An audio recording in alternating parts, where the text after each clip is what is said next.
Hola clase, bienvenidos. Hoy vamos a hablar sobre los verbos que ocurren después de preposiciones. Okay, so the topic for today is using a verb after a preposition.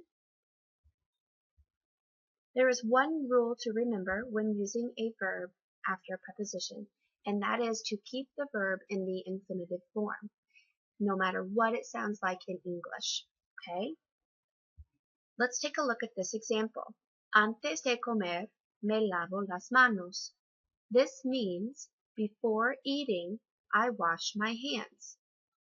Okay, so many times, and what I've been correcting in journals and other things that we've been saying, before eating, it sounds like in English it should be ando or yendo, it should be a gerund. Okay, but because of this preposition de, you must leave it in the infinitive form.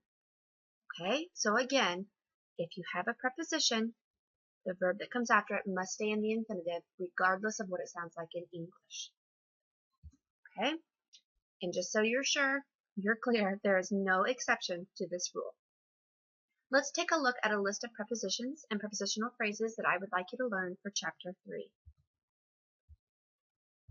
On your note guide, make sure to write the English meaning of these phrases. Antes de, before. Después de, after. Para, in order to. De, about. Por, because of. En vez de, instead of. Además de, in addition to or besides. And pensar in, to think of or to think about. Okay, let's look at a few practice examples and then I'll let you do some on your own. Here's two sentences that have some of the prepositions you're required to learn in them. Let's take a look at them. Instead of studying, I am going to sleep. And I am thinking of getting a puppy. For the first one, instead of studying, pause me if you need to, but make sure you start this sentence with en vez de. Okay, for number one, you should have gotten en vez de estudiar, voy a dormir. Okay, let's take a look at number two. I am thinking of getting a puppy. Okay, to think of or to think about is pensar in. So we're going to have here, estoy pensando en conseguir un perrito. So you'll notice both of these prepositions, de and in, are followed by infinitives. Okay, let's let you practice a little more on your own. 3 practice sentences here. Please take a moment, pause me, and work through these sentences.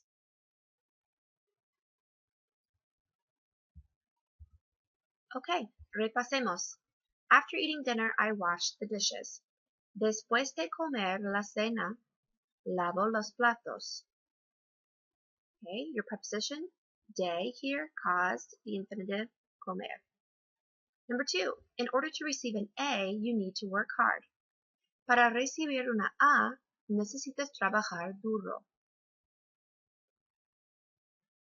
And lastly, in addition to seeing the tourist attractions, we also visited the beach. Okay. Además de ver las atracciones, también visitamos la playa. Okay, so what do you need to remember from today?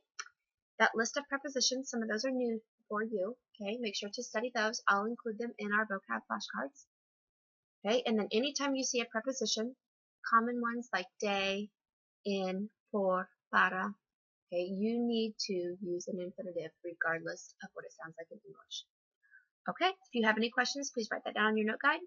Y muchas gracias. Adiós.